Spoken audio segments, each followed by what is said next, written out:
Howdy, all of you delicious people. I'm here today to review Power Rangers Dino Fury Season 2, Episodes 6 through 10. So, for these episodes, I would have to state that it feels like they haven't completely given up on the story, but it feels like they have overly simplified it.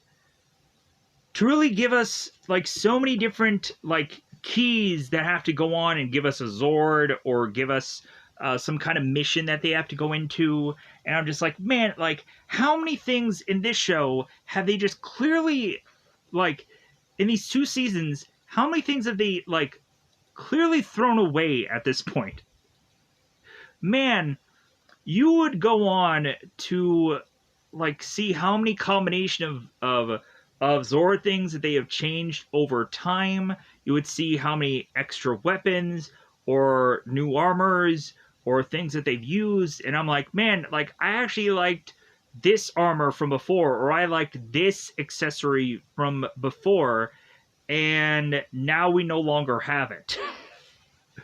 We also have me want to say that within these episodes, they obviously ripped off a bunch of superhero movies and made an episode with these things. Because while I was looking through these episodes, I'm like, well, that's obviously the Batman Begins episode. This is the Batman Dark Knight episode. This is to be the Spider-Man Mysterio plot thing for a side thing that's going on in one of their stories. And so the plus and minuses. So I can go on and probably state that every one of these episodes are okay. They were fun. I really liked what they did with a villain turned good in these episodes. I hated the screaming zombies. I hated them. If you weren't going to have these band members turn into monsters by the end of the episode, then what was the point of having them there? I get it. It's well, hey, yeah, you have to showcase how these, random dino keys come to be. And I'm like, yeah, but still, I really think that they should have done something with the band to tie into a story, but that was to have a good payoff. It's just hey, they're there. Hey, here's some music that's, of course, very generic, so that way they can kind of just get to this dino key, but it's stretched out more. I liked what they did with a lot of the normal side characters. When I was to see Pop Pop, I'm like, man, I didn't realize how much I missed Pop Pop until I saw him again. Because I'm like, man, I haven't seen him in a while. And so when I saw him, I'm like, man, I wish he would have been on the show a lot often. I really liked this character, and they rarely use him. We end up seeing Carlos, and we have this final big blowout between Javi and Carlos, and so I was like, yeah, finally we're getting somewhere with the complication between them two, and it finally has a resolving thing, and I was great with that. Jane and Jayborg, what the no. It feels like they are to finally figure out what to do with Jane and Jayborg. Somewhat more Jane just kind of doing some dancing and rollerblading, and that stuff can just eat up time. Yeah, but at least they're just doing something more interesting or like productive that they could tie into Buzz Blast, or to just be like, oh no, like we had Jane like purposely like do these things for the Buzz Blast job, because even Jane is kind of putting in the work and putting in the elbow grease to try to make Buzz Blast like the best she can to go on and get to that 10 million subscriber milestone, right? Uh, yeah.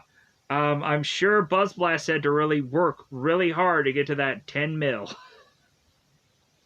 When you have like a whole like company that is just centered around Buzz Blast. So,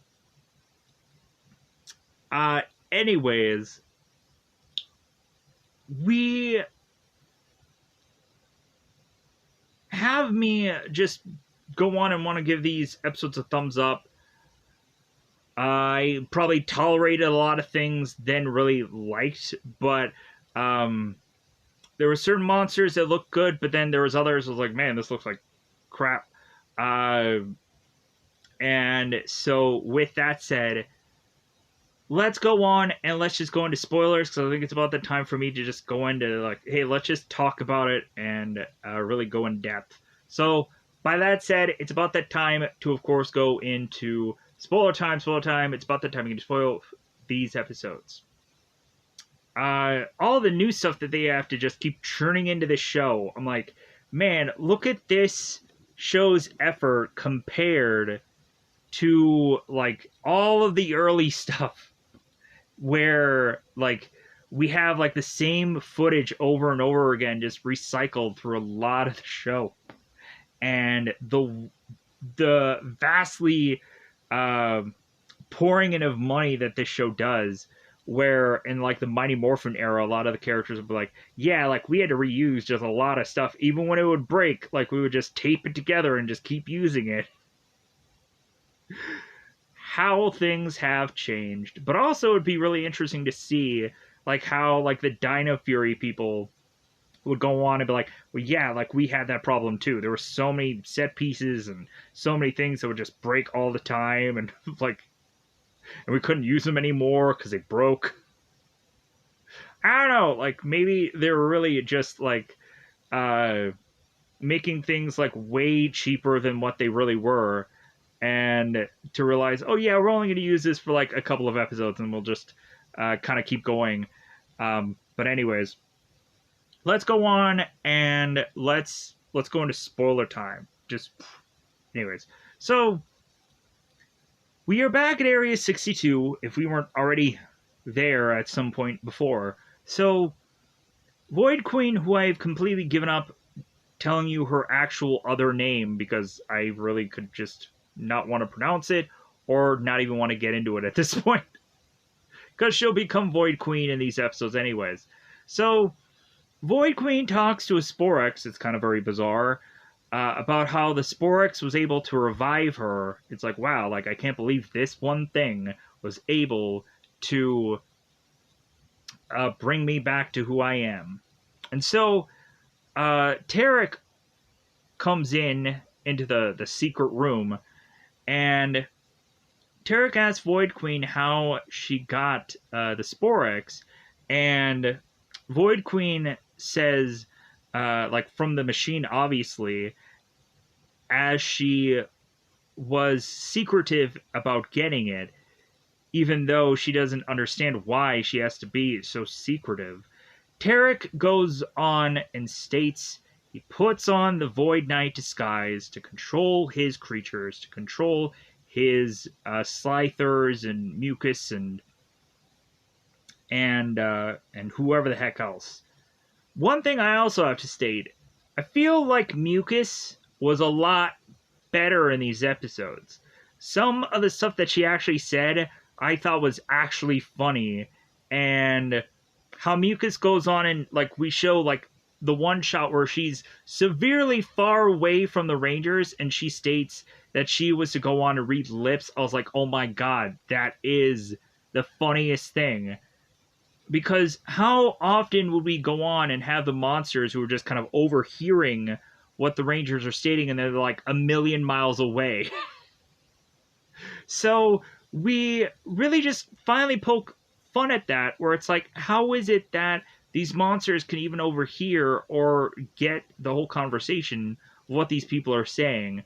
Um, they must have super hearing, unusual amounts. So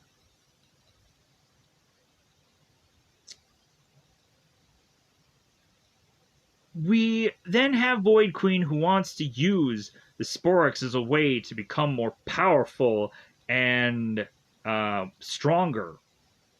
Which I'm like, yeah, like you always have the villain that wants to just kind of use something because power corrupts always.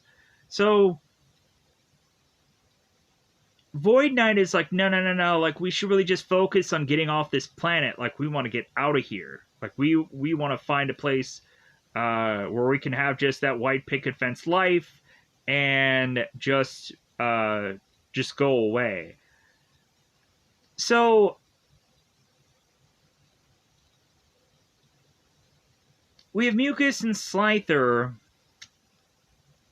that are talking about the Zor Jammer, and Slyther wants nothing of Mucus to be done with this Zor Jammer, or she'll probably mess up things. So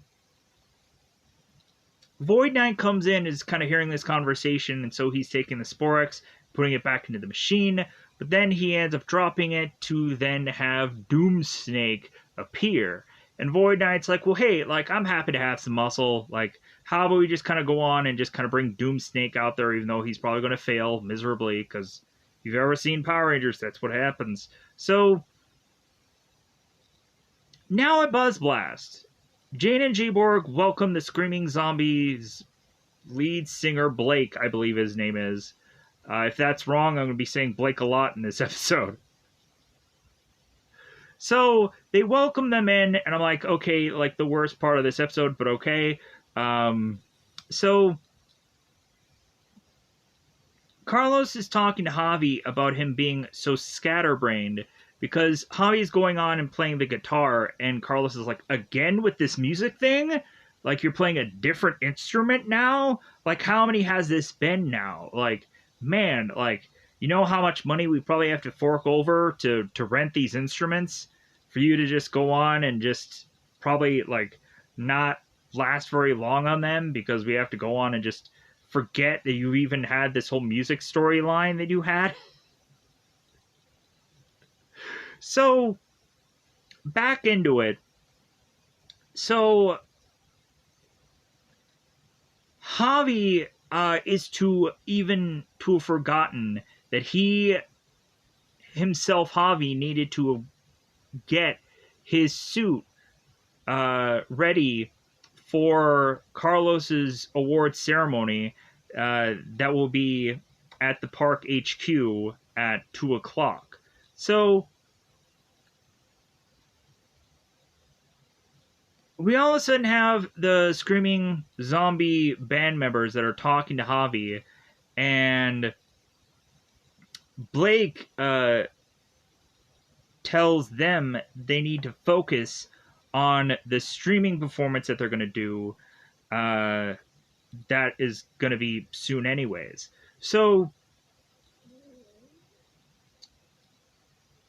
Blake also is to like ridicule one of the band members for his very mohawked hair, and like, you know how much probably time that guy took to how much hairspray? Just gallons and gallons of it.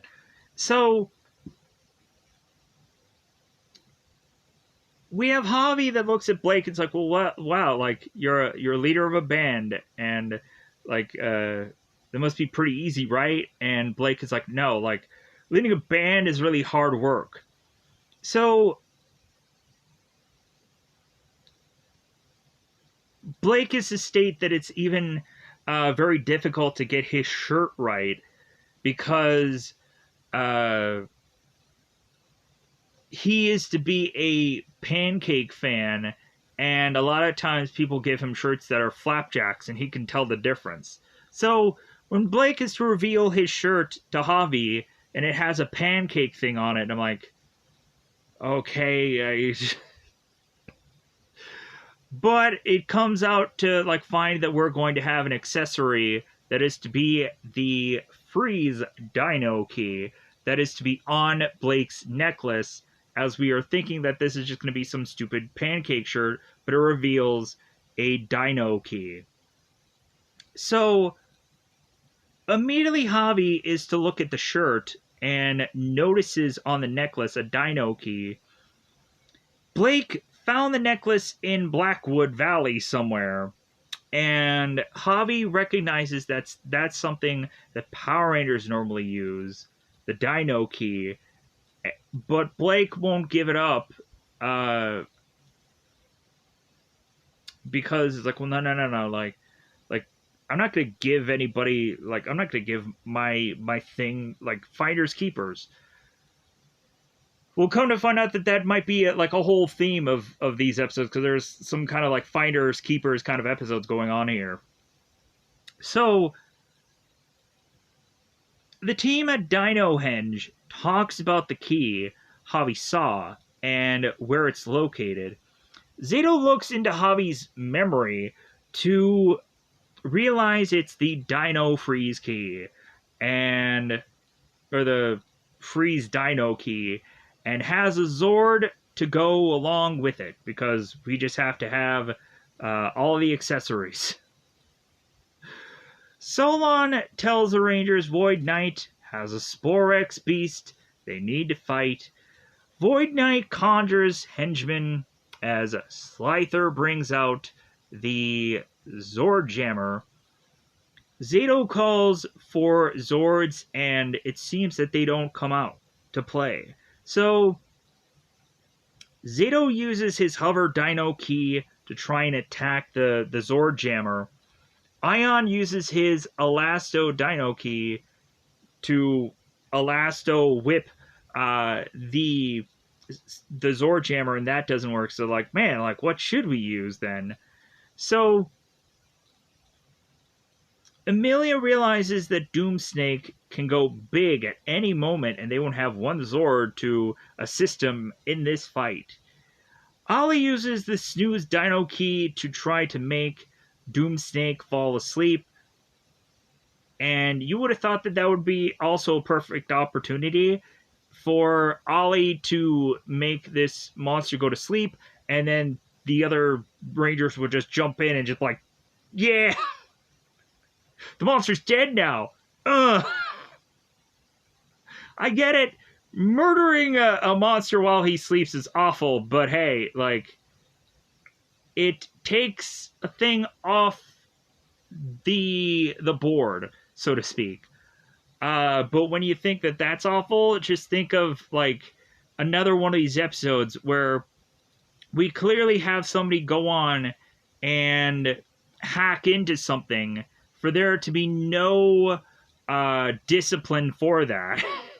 It's just like, oh, no. Like, the one thing that you wanted, hacker person, we're just going to give it to you. Wow. This person learns nothing. Good job, Dino Fury episode. So, with that said,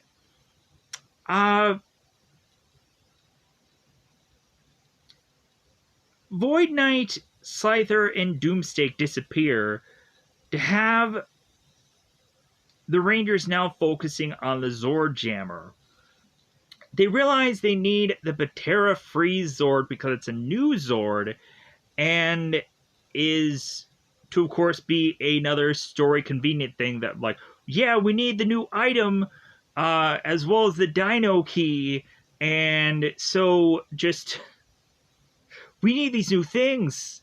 We need new. We don't need that old crap. Come on. We need new hotness. Come on.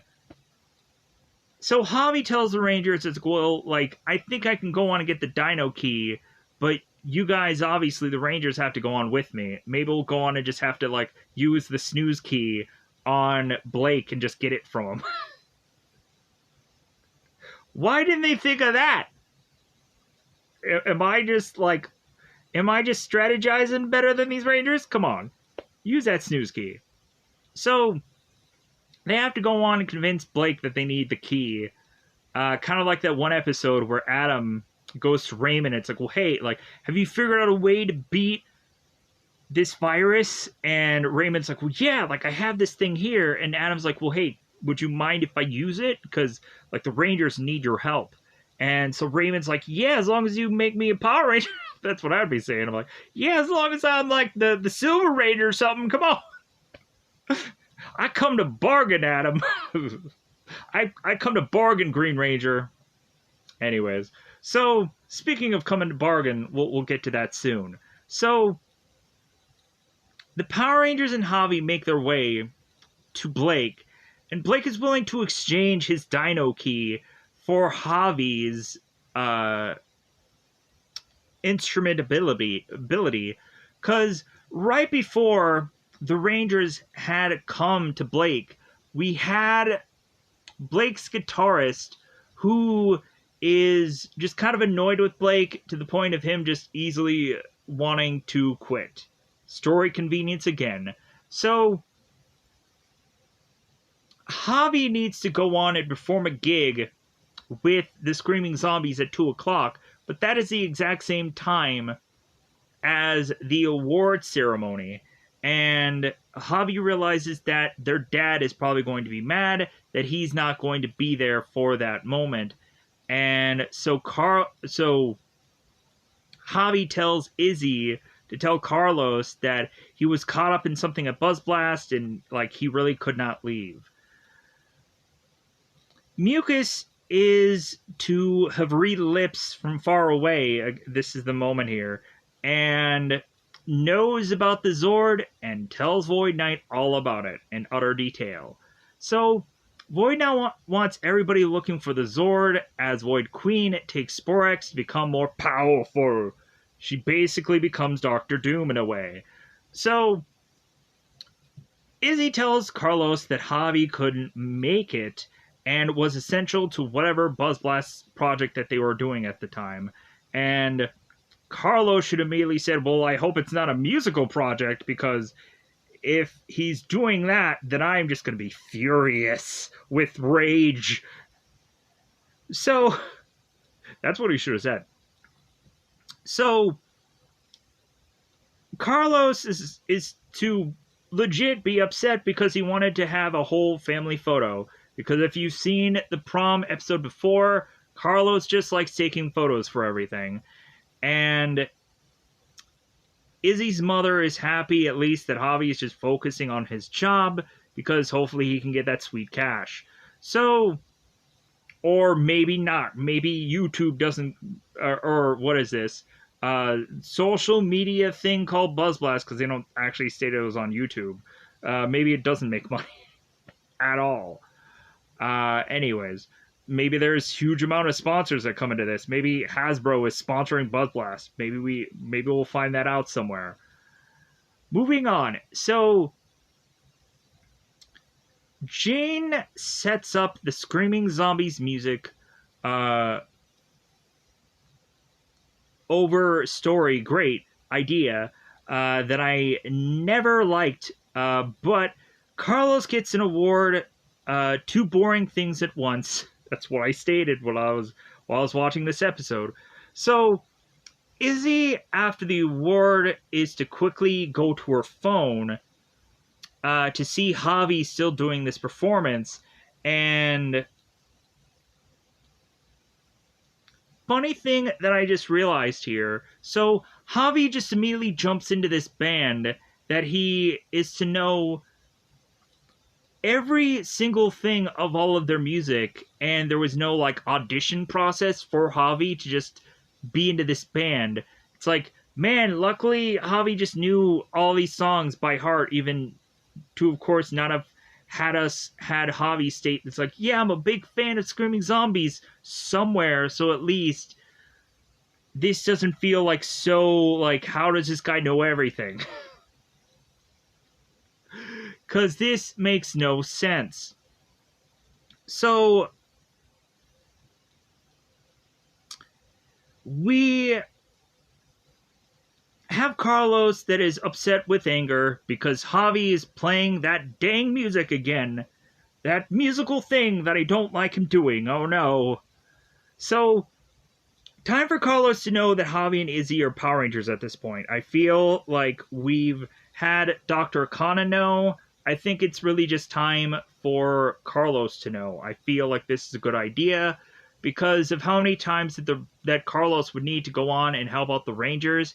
I think it would really just be a good idea for Carlos to know. So, plus it would just be like if Carlos was to always give Javi crap about like music, it's like, well, hey, but I'm a Power Ranger, I'm saving the world, and then Carlos would maybe be like, well, like maybe I was wrong about you, Javi. All along, I thought you were just this stupid kid, but now I realize you're saving the world. Proud of you, son. But no, we don't have that moment now, do we? So Blake gives the Dino key to Javi.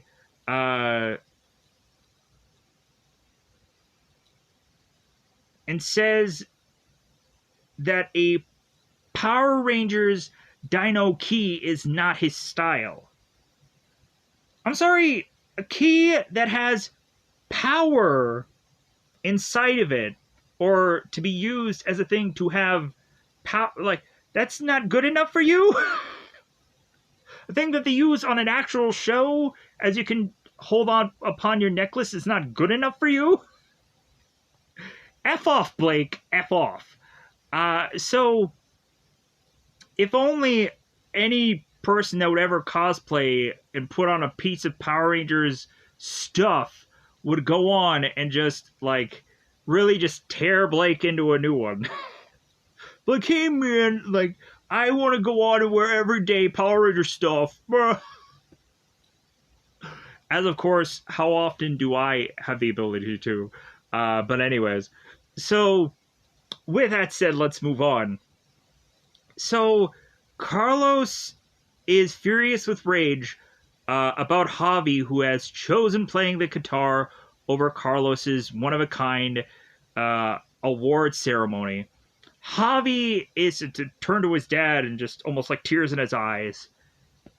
Maybe not, maybe we just don't, like, crying on cue is very hard. I had to take an acting class in high school, and there was like this one scene where I had to just be very sad about, and I just couldn't pull it off as like a tear in my eye or anything, because like I can't really get there. Like, plus also like it was a very weird scene to go like from one emotion to like being like sad, and so that's very weird to try and pull off. So Javi is sad that there isn't an equal amount of support if Javi is to go on and go to Carlos's award ceremonies like he always has had, because he's proud about his pop or his dad or his daddy-o, whatever. His Carlos man.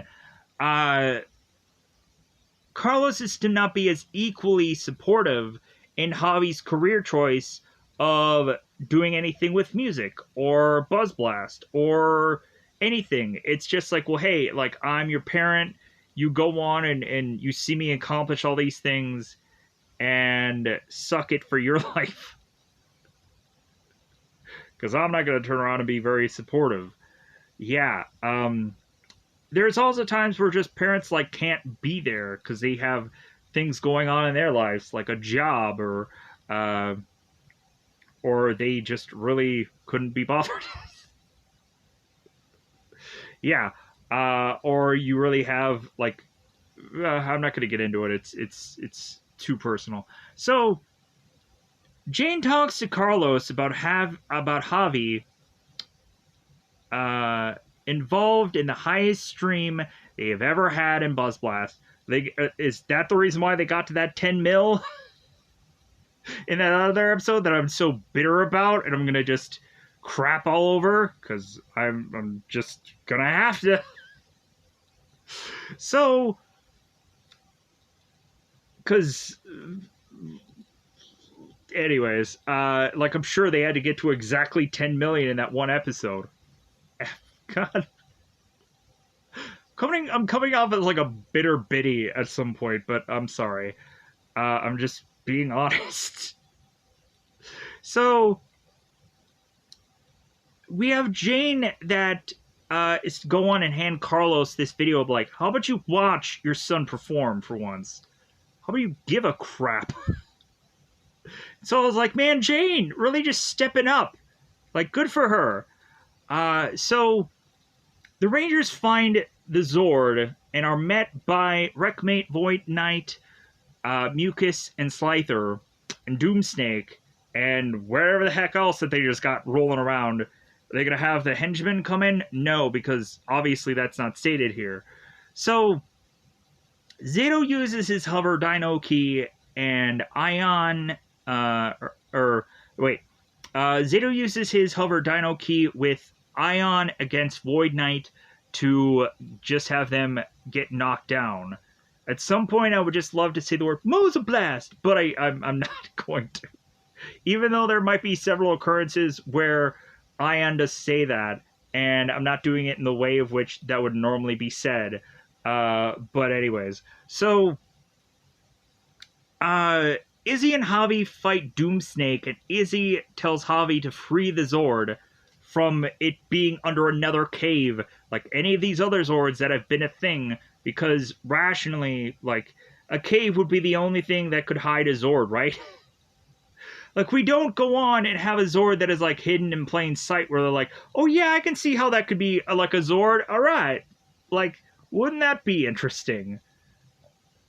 Like, you can't just have, like, a Megazord that has just been in, like, one place, and it's like, wow, like, kind of like the Delta thing was in, SPD. Like, man, that was kind of cool, how it was, like, hidden in plain sight. Anyways, I'm going off too much so. Javi uses the Dino, or the Smash Dino key to free the Pterazord, as Zato uses the Freeze Dino key to battle Void Knight. Come to find out, this Freeze Dino key has, like, wings, and so now, like, Zato is, like, flying around like a cool, just, you know, just great. So, that was pretty sweet. So Javi frees the Pterazord to have it attack the Zord Jammer, because, of course, new Zord attacking Jammer thing makes a lot of sense. So, as Javi goes off to fight random thing, as we don't know what he was going to attack, Zato joins the Zord, I believe, because he just kind of flies off into the air. And Javi goes on to destroy Doomsnake with a Fury Smash. Izzy gets the Sporex as Ion finishes off Wreckmate. Izzy tells Zato she's dropped off the Sporex, and then they will meet together to finish off the Zord Jammer. Zato takes the Batera Free Zord into battle mode. Not warrior mode. Not whatever the heck else mode that we have that has ever been a thing on this show. I want to go back to warrior mode. Can we get into that, please? They use the freeze strike to destroy the Zord Jammer. And now back at Area 62, Void Knight realizes his Sporks machine is being used. When he goes into the room, the Void Queen is into powering herself up. So Tarek asks what Void Queen has become, and she has become what she is to call herself finally, Void Queen. So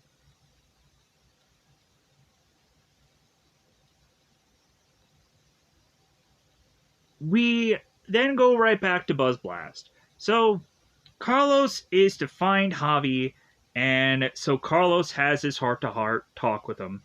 Carlos accepts Javi doing music after really, for the first time and probably forever, seeing him actually play, and it seems that he is to enjoy it, and he is to have fun, because that should be the purpose in life, is to just have fun instead of just being miserable all the time. Man, we're just coming to some fortune cookie stuff here that he's just rolling out for us today. So,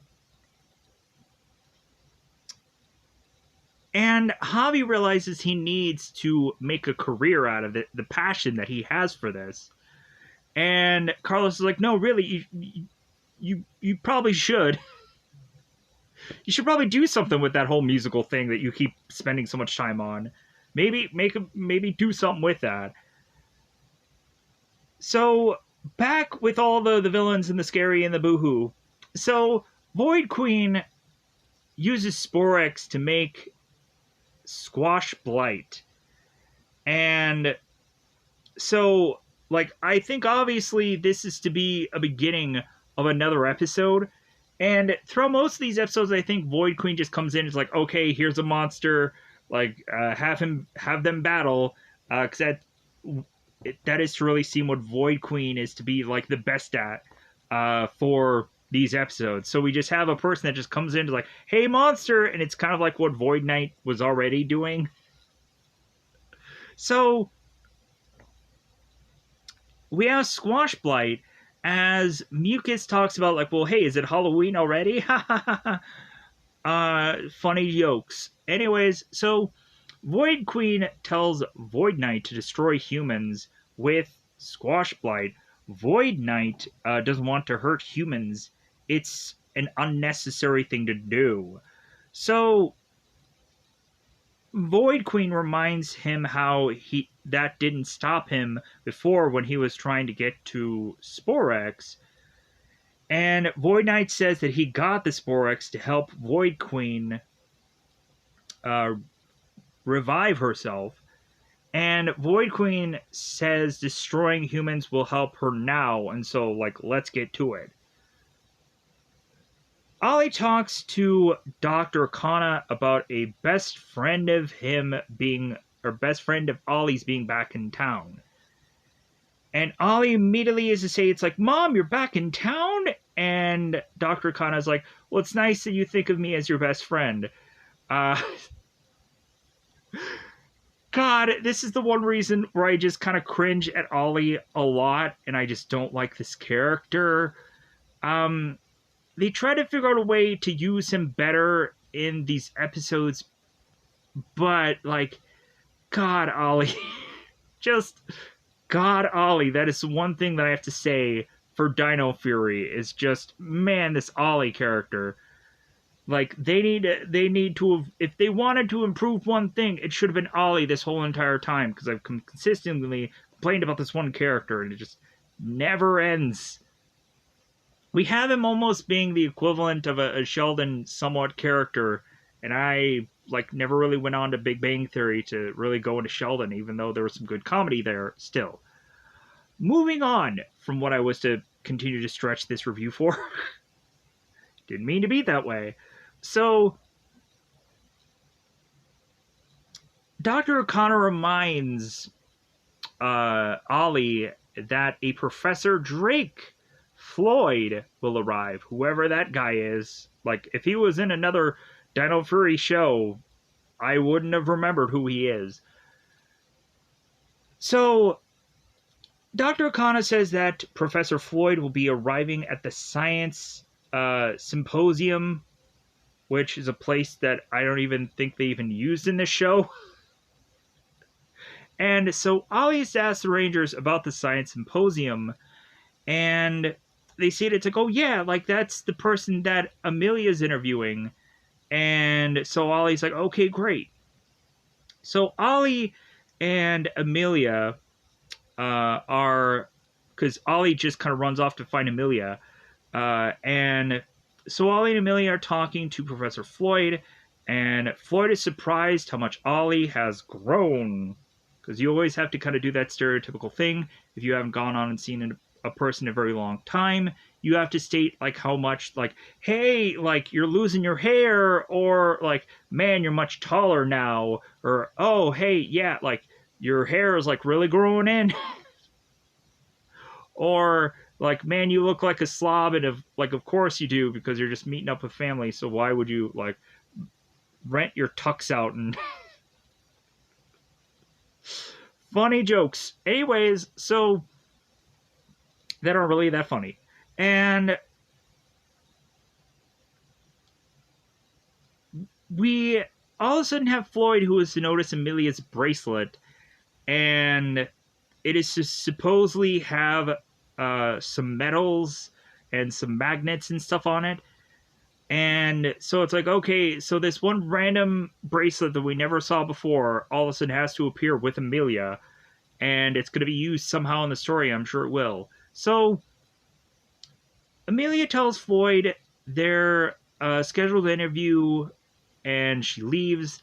And so Ollie tells Floyd Amelia's interests are in unscientific baloney. And I'm like, well, that unscientific baloney is way more interesting than anything that Ollie has. Any of Amelia's supernatural paranormal investigating things are way more interesting than any of Ollie's scientific stuff, because that bores me to tears. But we're just gonna barely ever go on and go into more of that supernatural angle, because it's different for the show. But we kind of do in these episodes, but not to my liking. So, Floyd tells Ollie him being a know-it-all isn't good for him. And Floyd had gone on through the years of being at the academy to be forced to have to work with Ollie because no one else would. Ollie says that people were genius of his smarts, and I would go on and state, it's like, well, if I had to be forced to team up with Holly, like, I probably wouldn't enjoy it either. Until he finally changes and becomes a person that I can enjoy, but maybe that'll be when Ollie turns evil, and I'll actually like the character. Because that's what normally happens with evil Rangers. So, Ollie is to talk to Amelia, and he is to state how amazing and how good of a listener he is, as he consistently interrupts everything that Amelia is ever going to say. And he even talks about how he was to go on and hear a pen drop, and wow, like super interesting dialogue that we have here. Just super interesting. So, Jane and Jayborg are looking for the missing Opal the octopus as they have made their way to this community pool. We have this goofy thing about this octopus that goes on and does this prank on Jay and Jayborg, but then we don't see the Opal octopus thing ever again. So I was like, so that was just a one-off thing that they just bizarrely introduced in here. And I thought that there might have been a good mileage they could have done with this, like a very cartoon thing that they could just keep going with this Opal octopus and just kind of just trying to get even with Jay and Jayborg at everything. We even have at some point where the Opals to like leave them a note. Miss you, love you, kisses. Anyways, so again, so Jay and Jayborg go to put a thing of bait into this community pool, and they're thinking that they're going to get this octopus, and so they're having a live stream thing to try and cover when they capture this thing. So Jay and Jayborg are to realize that they can kind of chillax and go into this jacuzzi, which I'm like, okay, like, Jay and Jayborg get into the jacuzzi, like, alright, thumbs up. So, we all of a sudden come to find out that, we see that the octopus is to adjust, the water, or the way of which this jacuzzi is to move or motion or whatever, to have both Jay and Jayborg go flying into the pool, and we then all of a sudden see the octopus that is now in a taxi that is driving off. How does this octopus have money for a taxi, as well as also, why would somebody accept a octopus being driven away from a taxi. That just... no explanation of things, but why does there have to be? It's just this cartoonish thing to end a goofy thing that they did. So, Void Knight and Squash Bright appear. Squash Bright puts toxins into the pool, as we are to worry have gone on and seen the toxins being used when Squash Bright appears and is to possibly use the toxins on Mucus, and then she's kind of backing away. So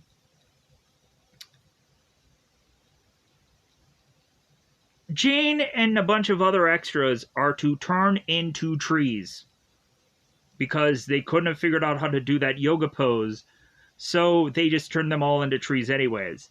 So J-Borg says everyone should be a robot like her because she was absolved of this whole problem. Void Knight regrets what he had just done because he had all of a sudden seen a dad who is crying for his daughter and boo-hooing away for his sad youngin'. So Void Knight is like, oh my god, like, I have a heart that is to grow 2 times this day. Maybe I should not be an evil doer. So Gold Ranger comes in and is the Moza Blast and and throws their Dino daggers at the Squash Bright, and it just comes up like, it just looks so goofy when all the Rangers throw their daggers all at the Squash Bright, because it just pa pa pa, and it's like, that was stupid. It just seemed really weird. So we realize that Squash Bright, because it's in the sun, is to seemingly be an unstoppable monster. And in my brain, I'm thinking, isn't there a bridge theme that comes up here where Squash Bright is completely into the shade, and yet, like, he's strong as he ever was? Justify that, Power Rangers story. Well, the bridge scene was an interesting thing that we can go on and do in this episode. No. Squash Bright was in the shade that whole time, and he was just as strong. Figure that one out. So, and get back to me, Hasbro and Power Rangers. So, after both Squash Bright and Void Knight leave, we then have the Rangers that realize what has gone on in this community pool, and so Javi's like, well, okay, we obviously need to, like, close off all of the, like, places anybody can go and get water from, because this seems to be, like, a monster that is going after all of these, like, water sources and water supplies, and basically Batman Begins. And so Ollie's like, well, hey, I need to come up with an antidote for this because I'm genius science guy. So now, like, the whole story of him being smart is now factor in to this episode. As we then go on and have Ollie that puts a toxin sample under a microscope, and Solon makes a very dumb joke about the slides being at a playground. Solon, no. Stupid joke. But we also have a whole episode that is focused around dumb jokes because I guess these Power Rangers episodes are weird. So, Amelia talks about beaches. I just wanted to make that a key thing that she said. As she arrives hoping to stop Ollie from his experiment that is about to boil over, Ollie has always to be right about everything, even when it seems that he is actually wrong about something. And so what comes to happen is when Ollie is to try to stop, or when Amelia is to try to stop Ollie from his experiment erupting, it ends up hitting Solon, and she ends up turning into a tree, and then Ollie then realizes, like, oh my god, like, I guess I really should need help to uh to to get to figure out this antidote. So, but since Ollie always has to be right, no wonder Amelia quickly lost interest in Ollie's character in the early parts of the show. When it seems like they were going to get together at some point and have a date or whatever, it's just like, no, that's not going to work out. So, Ollie finally realizes he needs Amelia's help to get the antidote made. So then, Squash Blight is sad because all the pools are now closed, and Void Queen, being fanned by mucus, is what's going on in this part of this episode. Void Queen tells Squash Bright to think of other strategies. Like, come on, like, you gotta really think this through. So, after Void Knight hears of Squash Bright's weakness to darkness, and the monsters talk about going after the water supply, Void Knight has just had enough at this point. He has gone here and he will not go any further. So, telling Void Queen their ship is ready for them to leave this planet, and maybe they should really just focus on that. Void Queen destroys the ship and hurts Void Knight in also the process. His heart, but also just bats him away. This is some weird stuff we're going into here. So,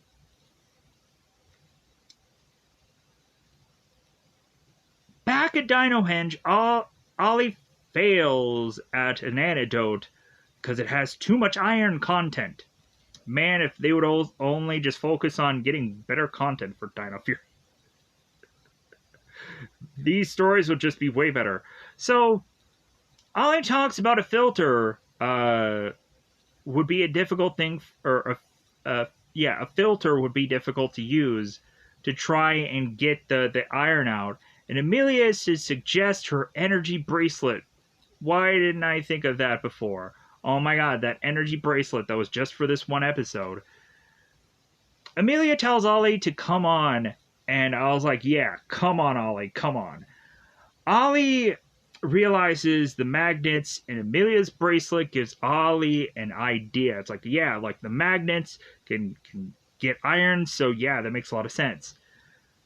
Ollie figures out how to get the iron out of the antidote and sprays onto Solon for her to be cured, and Solon talks about itchy roots. Yeah. So, Amelia gets a call. I almost said cell. Amelia gets a call from Izzy telling us Wreckmate, Squash Bright are at this water supply, again, which is just a bridge that they hide underneath. So, as Ollie tells Solon to mass produce the antidote, as if Solon is now Morgan Freeman. Yes, I want to tell you how difficult this was. In case you want to gas yourself again, Mr. Wayne. Why do you do all those bloody push-ups? You can't even lift a bloody log. Why do we fall, Amelia? So we can realize that we can just morph again and go off and just battle more people. It's great. So, Squash Bright puts toxins in the water as Izzy viciously points at the monsters, which scares the crap out of them, like how she viciously just you! Stop all that, you! So, she points at the monsters and shouts, "Step away from the river." And the monsters are to quickly comply, because they were scared the crap out of by the Rangers just appearing out of nowhere. So, and again, Squash Bright is underneath a bridge. That's a shady spot. It's very shady. It's a bad neighborhood also. So, We also, like, I start to realize how it's very rare that the Dino Fury Rangers actually fight ever in this show. Is where I really start to realize, like, how often they just transition to morphing. I get it, like, these are monsters and it does make sense for them to, like, fight unpowered, but still, like, it just came into my brain that how rare it is. Like, look at all the past Power Rangers episodes, and you would see them, like, in prior seasons actually having the actual actors fight things, and then they would go into morphing, and then, like, yeah, like, we don't have that in this show. This show goes on, it's like, no, no, no, no, like, we're just gonna, like, so you can obviously have the Rangers who are out of the costumes. They could be anybody, because they don't have to have, like, a fighting skill of any kind, like, so this show, you could really just have anybody become a ranger and they won't have to kick or punch or whatever. It's like, man, does that have to be, like, the easiest thing for the show to cast people? Like, it's so dumb. Anyways, why would these characters have to go through these rigorous, like, auditions when all you need to do is just look pretty and can act, and that's all you need to do? You don't have to fight or dance or whatever anymore, like all those older auditions. So I would probably use, like, strength training if that would be the one thing that I could use for an audition. But again, I'm never gonna. I'm far too past obviously becoming a ranger at this point. Anyways, the Rangers rarely ever fight out of morphing. Ollie and Amelia arrive, as well as do henchmen. The Rangers all morph, and it's poetic how they're just consistently all morphing together, and they have to quickly just show the things all. Yeah, it's great. Ion fights Wreckmate, and clearly Wreckmate did miss Ion. That obviously was a clear right there in that battle. That Wreckmate was like, man, I always like fighting Ion. It's thumbs up every time. It's 4 out of 5 stars. Really, it is. Wreckmate tells Squash Bright to go big as Void Queen asks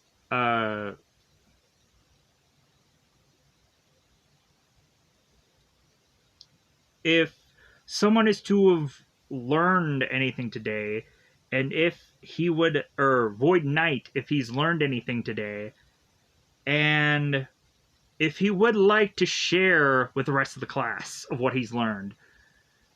Void Knight realizes that Void Queen must be stopped and disappears. Void Knight wants to help the Rangers and tell the Rangers Squash Bright is to have a shade weakness.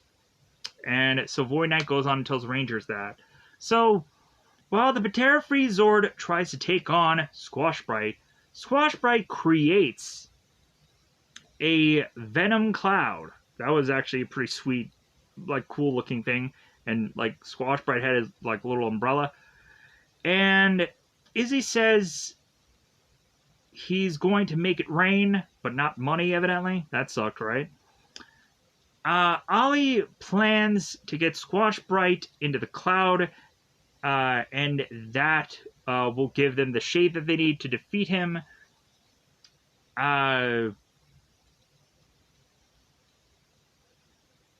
But the bridge, again, was not the shade. Zato has the Freeze and Paka Zord combine to create a Patera Smash Ultra Zord. These names mean less and less over time. So, that's what I said during this episode. Ultra Zord kicks Squash Bright into a cloud for the Rangers to take advantage. Squash Bright uses an electric umbrella attack, and that's kind of about round the time of which that we are going to Mega Fury, Saber, and Fusion Ultra Punch, and wipe this thing out like a bad boy.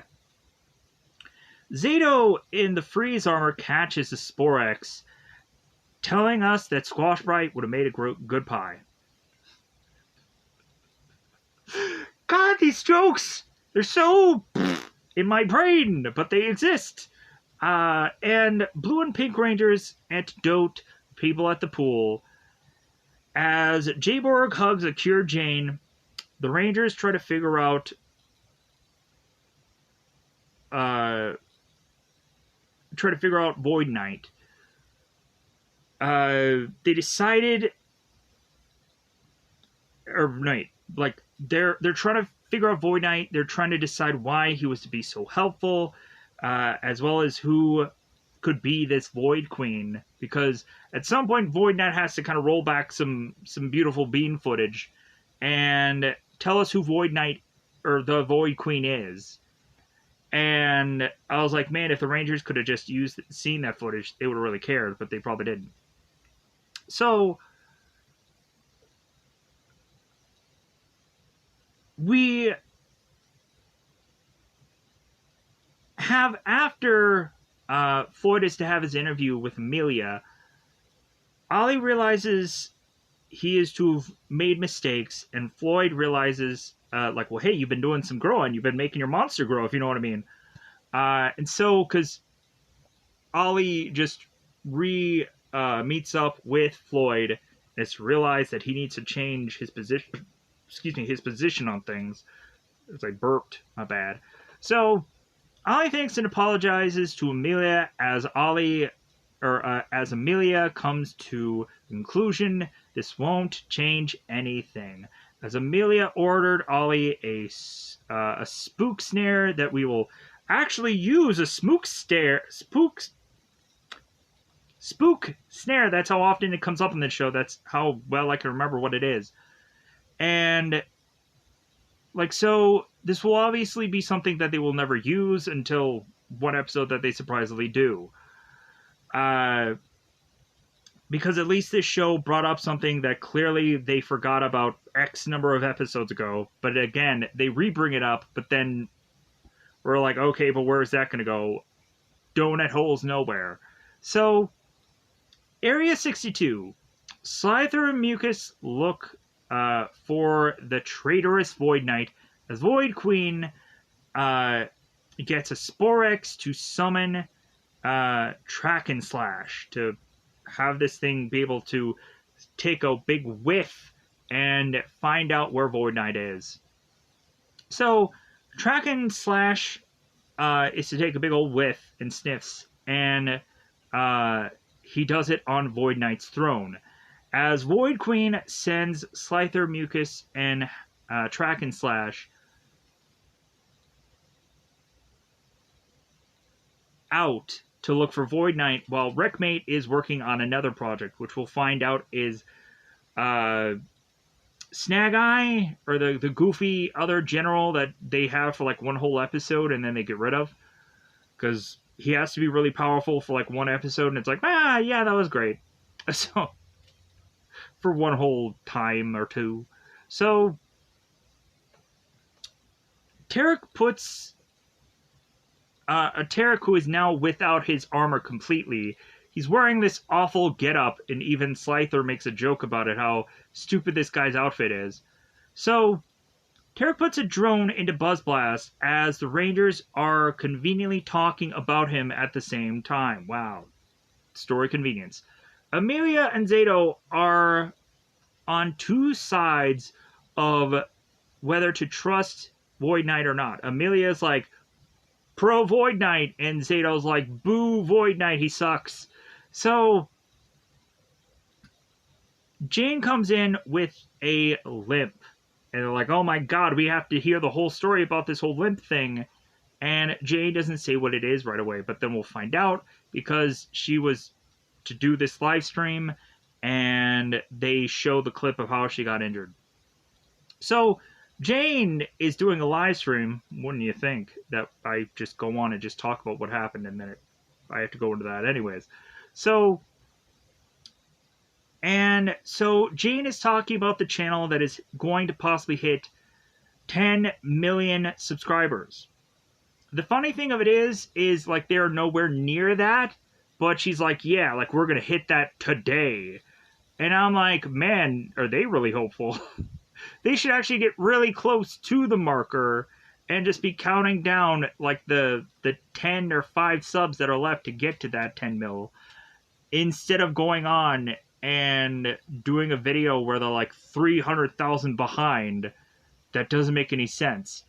So they must be just really just thinking that they're going to pull this off.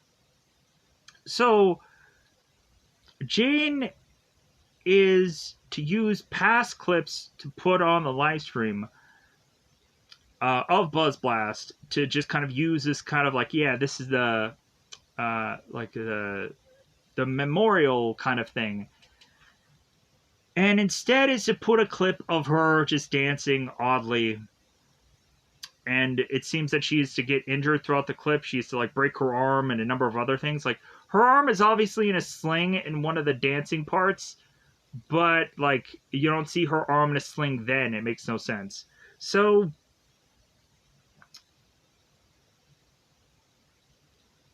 Jane is to notice the clip that they put in to Buzz Blast to use this. And so she pleads to Jay Borg to stop the clip, as they are to realize that the feed has been taken over and hijacked by a character who I'm just going to call the Joker. What a crossover, man. Like, the Joker is now on Power Rangers. It's great. Would you like to see my scars and how I got them? Yeah. Really, the Joker demands his own show for getting through their firewalls and securities and so on and so forth. So Buzz Blast goes offline, and Jane is furious with upsettedness and wants whatever happened to be reversed, as it seems there's nothing that they can do. Jane will not go negotiate with terror, I mean, hackers, cyber bullies. Jane is to state that she's to be like the president of this, and is like, I will not negotiate with terrorists, but she'll negotiate with cyber bullies at some point, right? So Ion doesn't get Jane's anger, as the Rangers explain that the channel was hijacked just as it was to get to a channel milestone with Buzz Blast. So Solon tells the Rangers there's a Sporks beast making its way to Buzz Blast, as Tarek is to have found that out by people screaming nearby him, and leaves, almost running into Slyther, Track and Slash, and Mucus, as Tarek's drone falls, and Jane and J-Borg notice Tarek's drone, and they assume that it must have something to do with that cyberbully. So, but they say it's like, yeah, it must be the Joker guy. So in my brain, I was thinking, wouldn't it made a lot of sense if this would have been an inside job from somebody from Buzz Blast all along? You would have found out like some disgruntled person at Buzz Blast wasn't feeling like they were getting enough time on Buzz Blast, and like, if it would have been an inside job, that would have been a really interesting story. But again, they don't go that way. It goes to some random person that is to just be smart enough, and I thought that was dumb. Like, they really could have had a good amount of mileage coming from like the story of which that I would have thought would have been better suited. But anyways, Rangers distract Monster as Tarek gets away. Rangers morph ludicrously, and they have funny fight banter here, which leads to Ion doing his Electro battle armor. Track and Slash takes down Rangers as Void Queen calls for an update. Like, hey, like, did you guys get to Void Knight yet? And of course, Slyther is to tell Void Queen they have gotten dispatched by Rangers, and Void Queen wants them to get back to their mission, which of course is to capture Void Knight. So we have Void Queen who's actually micromanaging, but like she's doing this in a better way instead of going on and doing probably what Void Knight would do, would just be like, hey, just let whoever go out, and Void Knight really wouldn't care. So, hence why, like, at certain times, I think on the villain side, there should be a better micromanaging thing going on, or to even have, like, the main villain just kind of watching off from a distance while he sees or she sees their monsters going out and just fighting off. Maybe they would lose a lot less, right? But again, that's why you have generals and generals that I don't think are really all that well used in the show, but still. So the monsters get egged on to fight the Rangers, but Slyther tells them they need to go back their mission, back to their mission. Track and Slash does one last attack that kind of wipes out the Rangers, but then they leave. Rangers go to Dino Henge to look at the Joker's footage. I'm just going to keep calling him the Joker, even though it's a her. And Izzy recognizes the fountain in the background of this footage. So the Rangers head there to see if they can find the Joker herself. Ion picks up some trash to have a girl come out of nowhere with her bike. Asking Ion why he's picking up trash, and notices a rubber fish, and the girl starts making a horrible joke. I wonder why.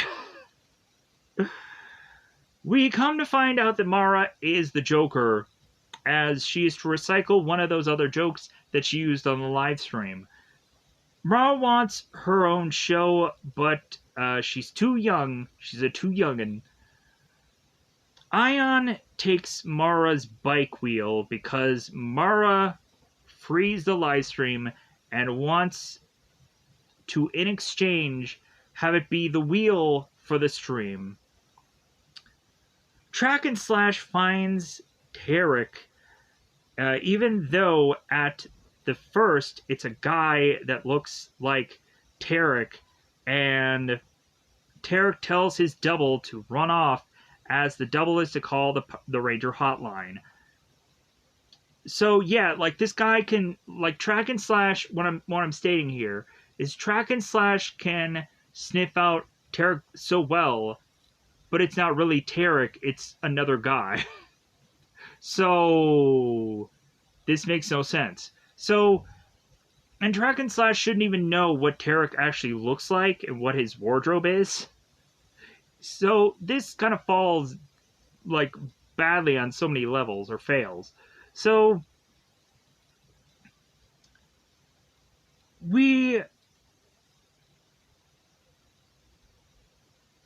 have Void Knight that tells the monsters this was never about hurting regular people, and disappears as Slyther makes a joke about Tarek is wearing. Like, this is Void Knight casual?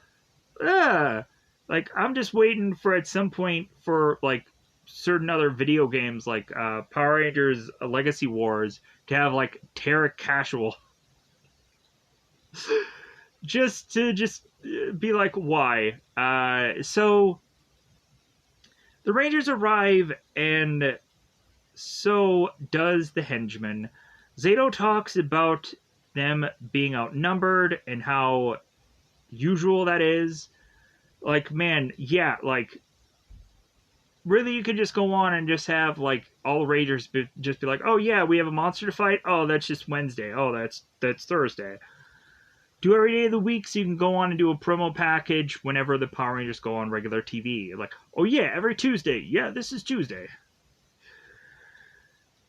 So, Speed and Hyper Dino keys get used as Amelia flexes her muscles, which actually was a really cool and funny attack that I really liked. The whole flexing muscle thing that Amelia does, that was great. I liked it. Plus, it showed that she had huge guns anyways, because welcome to the gun show. That's a stupid joke, but I made it anyways. But also, so did Power Rangers Dino Charge make that stupid gun club joke, so who's to blame here? Power Rangers makes dumb jokes. It's what they do. So, Ion tells the team's blades are sharp, and then he realizes how stupid of a joke that was. Point taken, Wolverine. That way, whatever. Anyways. Zato uses the Smash Dino key, and that fails. Jayborg and Jane are complimenting Void Knight's drone, as Mira admits she's the Joker, or the hacker, the cyberbully. Jayborg shows the drone to Mara, as Void Knight realizes his drone is still active. Jane tells Mara how much trouble she's in but Mara gives Jane a device to protect the system in the future. So that way they won't get hacked. How convenient is that? Jane gets scared by Jayborg's Joker mask.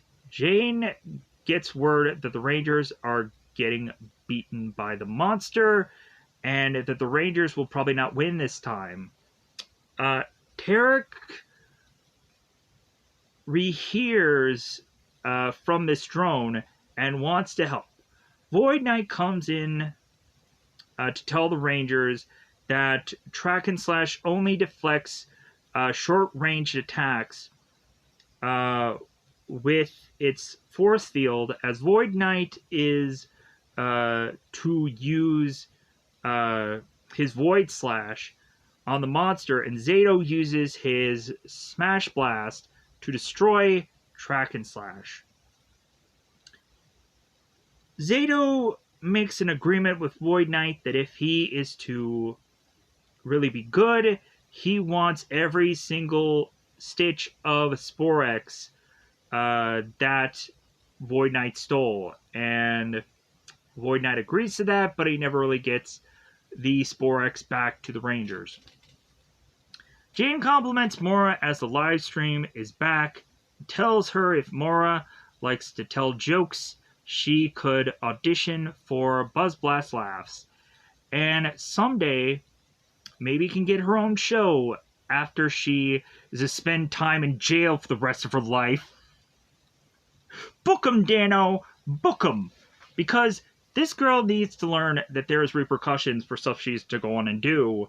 And instead, they just go on and are like, no, like, she's a kid. We can't go on and just have her be disciplined, because that would be the right thing to do, right?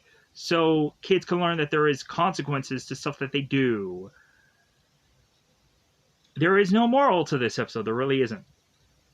So the Rangers understand that Mora is the Joker, and Ion changed her mind to come back. And Zato's like, wow, like, Ion, you did all that while I wasn't even in the scene?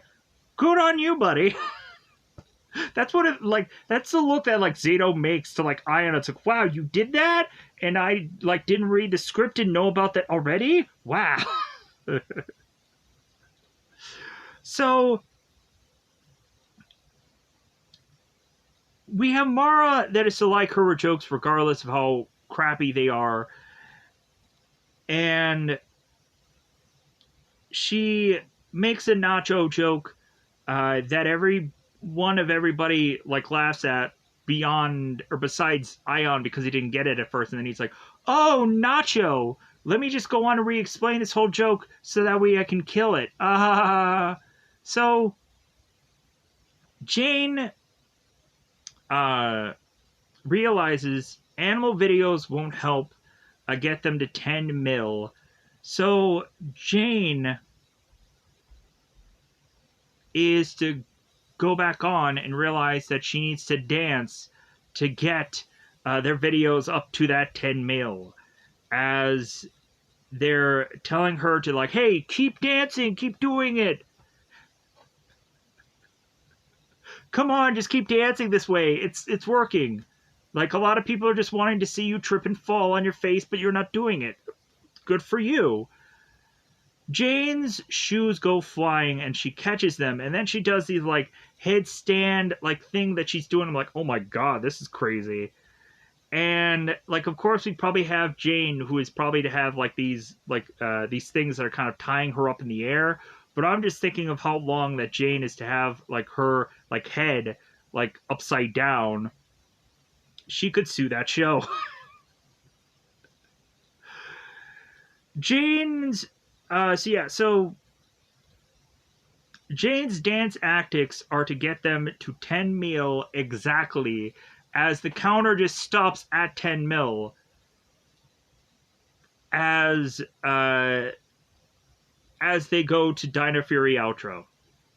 So Area 62 has a new general that looks like crap. A new general that is a robot called Stag Eye. There we go. Stag Eye. And when I went into here and did this originally, I was like, this guy looks stupid. Void Knight tries to sneak into Area 62 and get some Sporex, but he gets caught. Because of course, like, Void Knight comes at the wrong time. He's like, oh, sorry, my bad. Like, you guys are all here. So Jane and Jayborg, it seems, are rollerblading. Jane falls and knocks over things, as of course you would, because comedy act. And Jayborg is to notice a ghost attack a man. Ghost and man disappear, with it seeming the ghost destroyed the man. Jane connects into Jayborg's thing that I kind of wanted so long ago, for just Jayborg to be the camera. Now she technically is. And to show the ghost footage to Amelia and the Rangers. And so Amelia is so happy there is to be some kind of proof of a ghost existing. And that Jane is to realize, finally, that she can believe in ghosts because she is to legit see a sighting of one. So she, of course, wants to prove that this ghost is attacking people and wants all the manpower to be spent on this. Ollie wants to help Amelia to prove what happened was fake, possibly. And the rest of the Rangers want to help only because they saw Ghostbusters once, and they have to reference about people who are to see ghosts get slimed at some point. Yeah, this garbage. So Solon calls the Rangers about an unusual warehouse call. Void Knight appears and lowers his sword at the warehouse, telling the Rangers about Snag Eye ahead of time, because he overheard or lip read, wherever, I don't know. Void Knight also tells the Rangers Void Queen is Void Knight's wife, and she wasn't always the way she is now, because of course, there always has to be a metamorphosis of a character. Void Knight explains Void Queen's journey from being contained to now queen. Zato is angry that Void Knight risks the fate of the entire planet to save one person, and the Rangers are supposed to be okay with all of that. Yeah, you really should. Javi makes Zato realize Void Knight has helped them out in the past, as Zato counts the number of times he hurt them. Zato tells Void Knight they don't want his help, as he shouts it, I don't want your help! You, Void Knight! Javi and Zato leave to manage the hotline, as the base...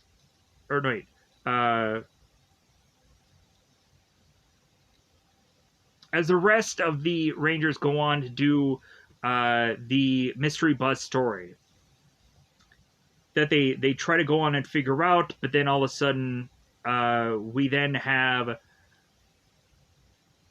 Stag Eye go on to appear. So because they're trying to come up with all these stupid things of like, well, hey, like a man can't just go on and disappear through a drain. It doesn't make any sense. And so like it's very Scooby-Doo this episode. So Emil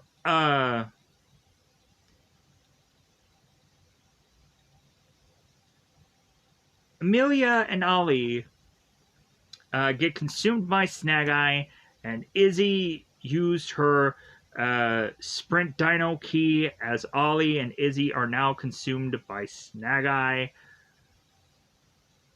Zato and Javi appear. We have a one point where they dodge Snag Eye's attack, and the rest of the Rangers realize they're in Snag Eye at this point, with the exclusion. No, wait, yeah. So it all ends up kind of really resting on Javi, because Zato gets captured, and then Javi is to have to team up with Void Knight at some point. So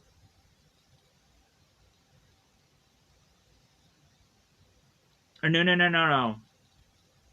We still have Zato. Wait. Let's back up a minute. So what happened is that Zato and Javi end up like dodging the attack from Snag Eye, and so they realize how dangerous this person could be, this monster, and so they teleport back to Stonehenge or Dino Henge and figure out a strategy. That's what happens. I'm getting things confused because I'm like, what happens here? Like, do all the Rangers get caught? So let's get back to this. So we have the Rangers. Blah, blah. So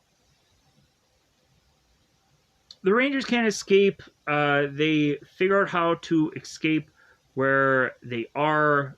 As Zato and Javi teleport to Dino Henge to figure out what happened. Zato believes Void Knight overheard the Rangers working in the alley and sent Stag Eye to ambush them.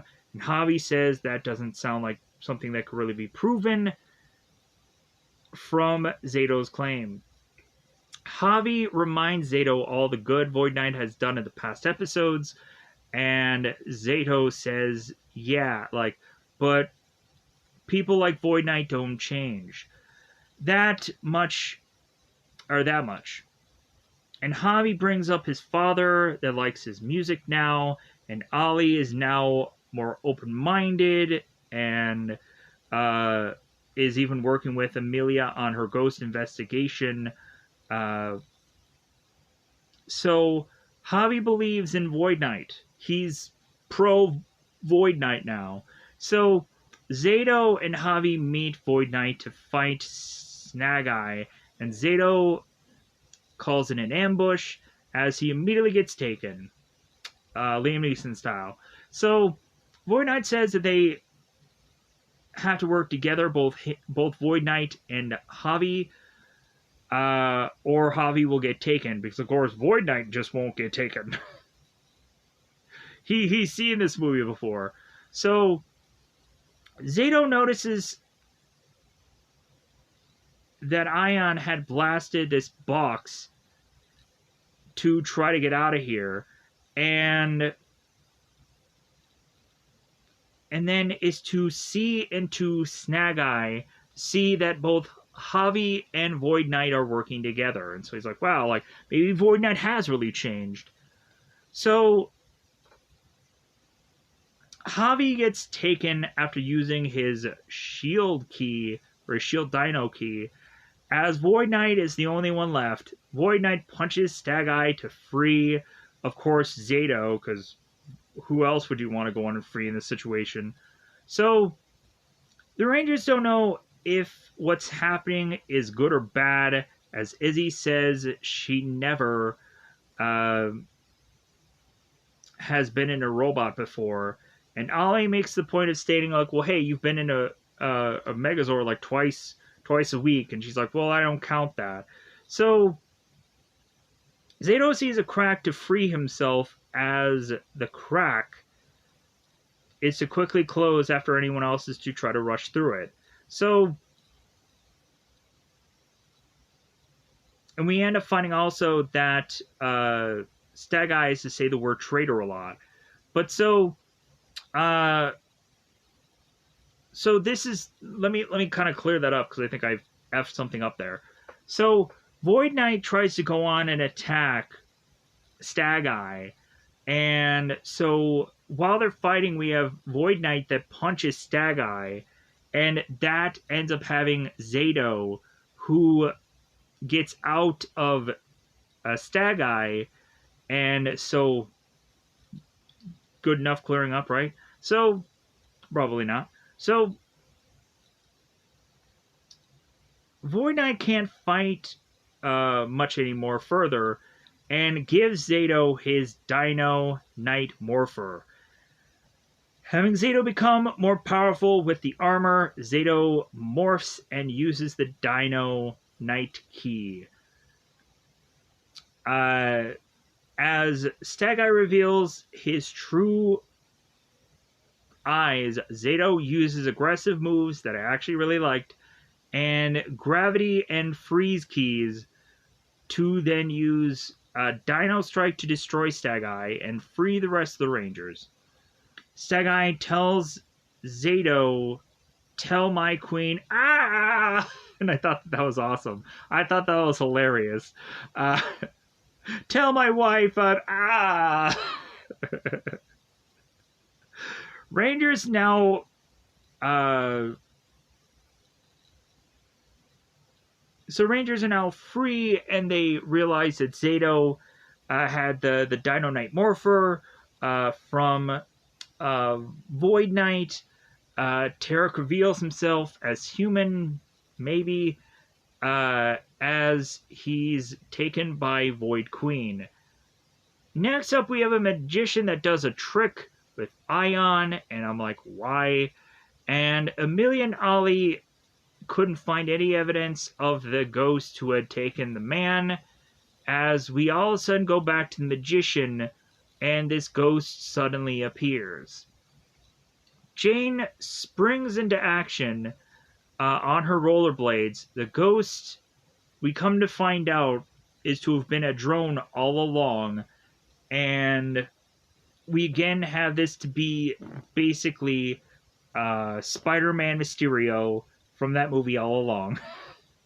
So Ollie is still willing to work with Amelia on another supernatural paranormal case. Zato realizes people can really change. Again, he just can consistently say it like a mantra. They owe Void Knight, and they're curious what happened to Void Knight and what Void Queen's plan is next. So, on the next episode, we completely forget about Void Knight. We really do. Ion and Izzy are going dirt biking. Izzy gets bumped by Ion, and Izzy ruins her bike, but they find an Area 62 truck with crates of either a dog collar or a stack full of cash. Wouldn't that just be nice if you find a huge briefcase full of cash? Then also you realize that there is probably somebody that knows that cash briefcase exists, and they're going to hunt you down for it, because that's probably what would normally happen. So Mucus finds the collar as Izzy just throws the collar away and becomes massive. And this was kind of a funny moment where Mucus was kind of like smacking around all these birds, because I thought that was funny. But weirdly, we don't have Solon, who is to having an alert be called because Mucus is now gigantic or anything along those lines. Here's one thing that I also realized just now. So, for all the times that all these monsters are to just be, like, around and about, like, we never have any alert being done by Solon to just be like, well, hey, like, Mucus is nearby. We don't have that. For how many times that, like, in the command center, we would just have Alpha and Zordon, who their alarms would just go off for, like, stupid reasons. Wouldn't this be the one time where it should be an actual good reason to have, like, things go off? So, Izzy and Ion are arguing about the money case, and Ion runs off and is to get a brand new outfit and accessories, as he, of course, is to go on and do some shopping therapy, which, of course, I've even done that myself. Like, I felt bad about my circumstance, or there's certain times where, like, there was points in my, like, retail career where I was thinking, like, oh my god, I'm going to get promoted, like, this is my time. And so I would go on and realize, like, it's like, man, but I'm really working hard for that. And so I would just be like, man, like, how about I just go on and spend a little to just kind of feel good? And then I realized that I wouldn't go on and get that promotion. So, wow, like, that really sucks. But it is what it is. So, because for some goofy reason I wouldn't get it, they would go on and give it to somebody else that really didn't make any sense to me. But hey, life is what it is. So, moving on. So, Void Knight holds, Void Queen holds Void Knight in a container, like she had done him for a long stretch of time, so some poetic justice here. Slyther tells Void Queen they haven't found Void Knight yet, and Void Queen tells them to just focus on the Rangers. Void Queen summons Flapnarak, or Flapnarak. Weird, goofy name. And this, I guess, is to be probably the last episode, so I'm like, good. Because I've already spent like an hour and a half on this. So, Void Queen wants the collar to be given to Flapnarak, even though Mucus refuses. The Rangers get an alert about Flapnarak being big and are confused why the monster is so big so soon. Zato calls Ion and gets no answer as the Rangers teleport to get close to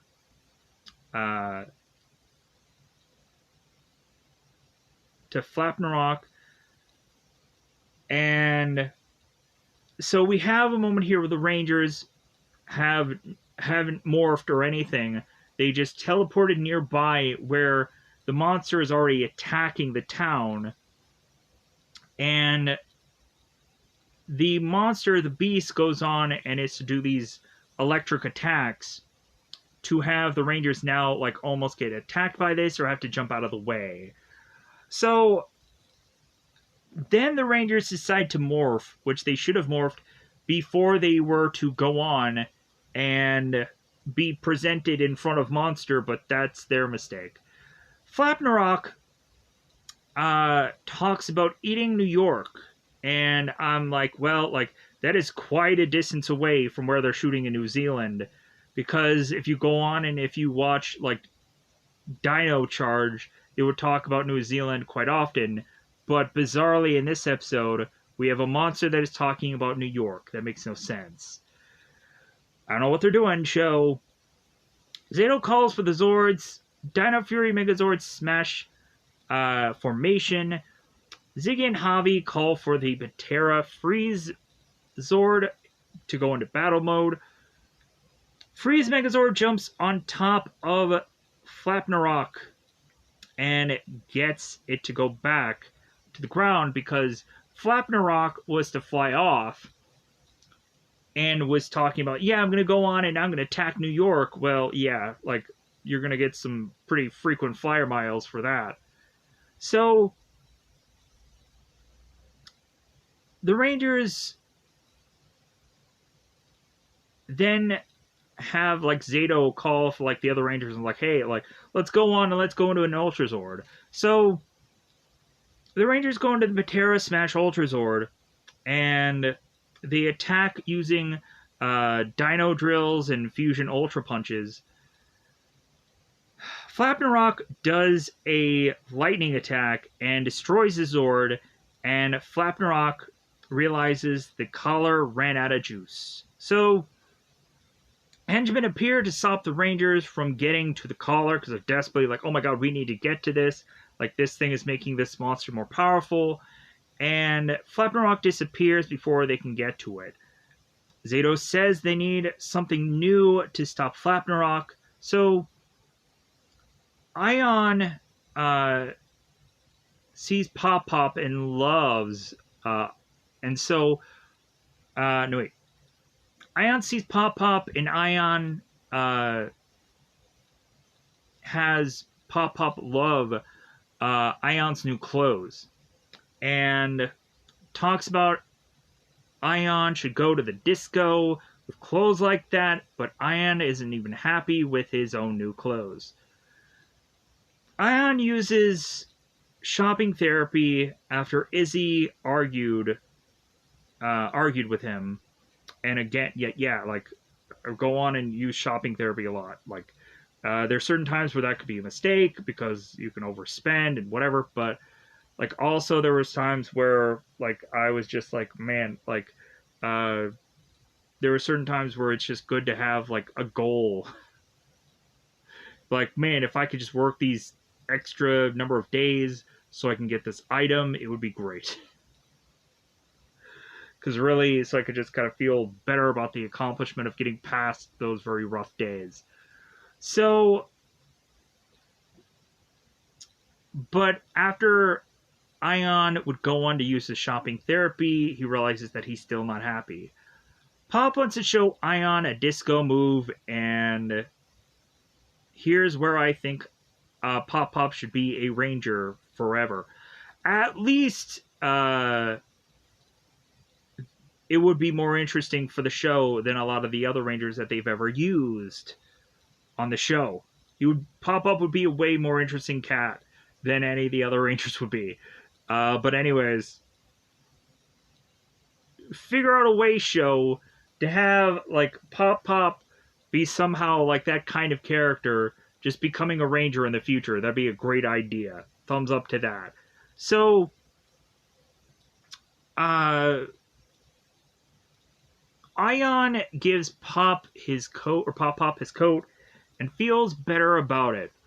Ion starts to give away all of his stuff because I guess you can't just return things at a store, right? But he starts to feel better about it. Void Queen gives Mucus the collar to charge it, and we of course have Mucus is like, why can't she just do it? Like, why can't like Flapnarak just do it? Or Flapnarock, my bad. Solon is back at Dino Henge and talks about a Ultrazord combination that might beat Flapnarock, called the Primal Ultrazord, and Zato is like, well, that's the no-no Zord. Zato doesn't like that call because it combines the T-Rex Mosa and Vatera Zords, and Zato's team risks everything to have used it in the past. Because it's too powerful. Anyways, the Rangers are willing to give it a try and realizes that Zato might have learned something from that mistake. And Zato's like, well, yeah. Like, so Zato starts talking to Solon, and she's like, well, yeah, I think we can kind of adjust some certain coolant things, and yeah, that might work. So Solon needs the Mosa key from Ion, but of course, Ion is not there. So they have to try to contact him, and Ion does not pick up. So Izzy tries to find Ion herself and bumps into Pop Pop, who tells Izzy the things that Ion just gave away with his money. Because this guy is just filthy, stinking rich now, and Ion could also really, if he wanted to do a smart thing, he could go on and buy a bunch of stuff for these characters to go on and upgrade like they did in the other episode with the motorcycle.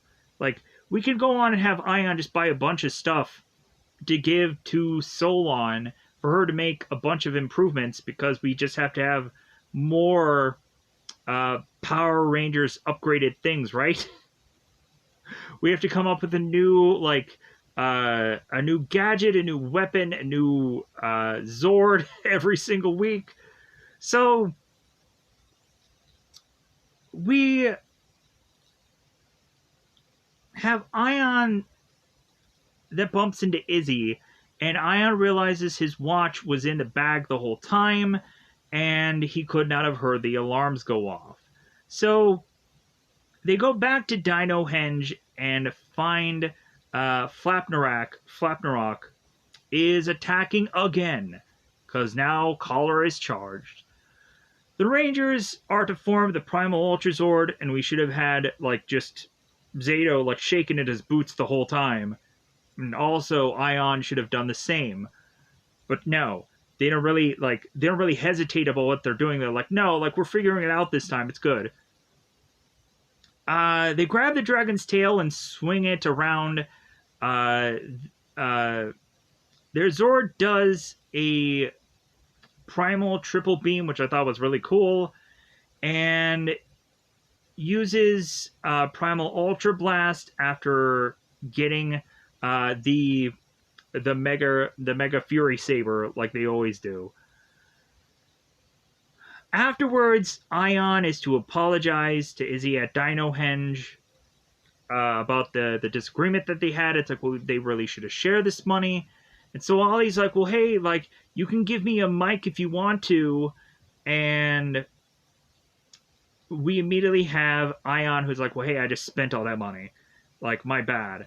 But Ion is to have also spent the money on Izzy's new bike, and so they finish off the episode with our Rangers just kind of biking off into the sunset.